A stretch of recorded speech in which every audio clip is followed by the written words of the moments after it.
पखार के देवी माई लग दियरी हम बार के ए सब सुना तारू हो आवतानी हम बउआ पखार के देवी माई लग दियरी हम बार के संगे चुनरी चढ़ैले माई के भोग लगैले संगे चुनरी चढ़ैले माई के भोग लगैले लेके फल फूल केला सखी मेला में भेटैले उ अकेला सखी दिल लेके भागल लबेला सखी मेला में भेटैले उ अकेला सखी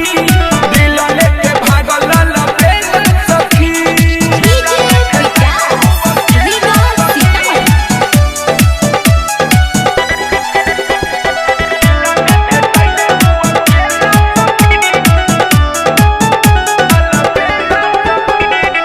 भौजी से कहियो ना मेला के बात बा हो गइल प्यार हमके ऐसन बुझात बा माई के कृपा से भइल मुलाकात बा लागत शुभ आज सप्तमी के रात बा भौजी से कहियो ना मेला के बात बा हो गइल प्यार हमके ऐसन बुझात बा माई के कृपा से भइल मुलाकात बा लागत शुभ आज सप्तमी के रात बा माई के दर्शन करैले संगे मेला घुमैले माई के दर्शन करैले संगे मेला घुमैले उ देखैले खूबे खेला सखी मेला में भेटैले उ अकेला सखी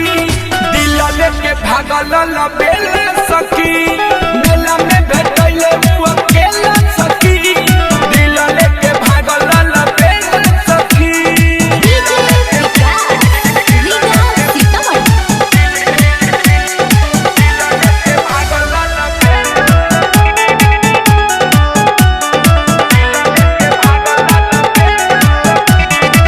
दिल्ली के बतिया हम तो हसे बतैनी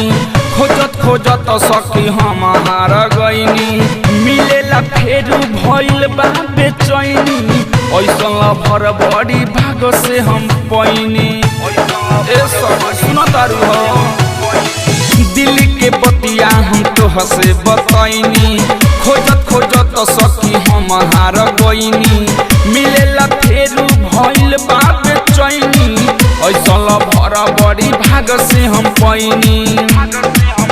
हमसे करे खातिर भेंट कहीं करत होई वेट हमसे करे खातिर भेंट कहीं करत होई वेट अजय चंदेश्वर मिलेला सखी मेला में भेटैले उ अकेला सखी दिल लेके भागल लबेला सखी मेला में भेटैले उ अकेला सखी दिल लेके भागल लबेला सखी आवतानी हम बउआ पखार के देवी माई लग दियरी हम बार के संगे चुनरी चढ़ैले माई के भोग लगैले संगे चुनरी चढ़ैले माई के भोग लगैले लेके फल फूल केला सखी मेला में भेटैले उ अकेला सखी दिल लेके भागल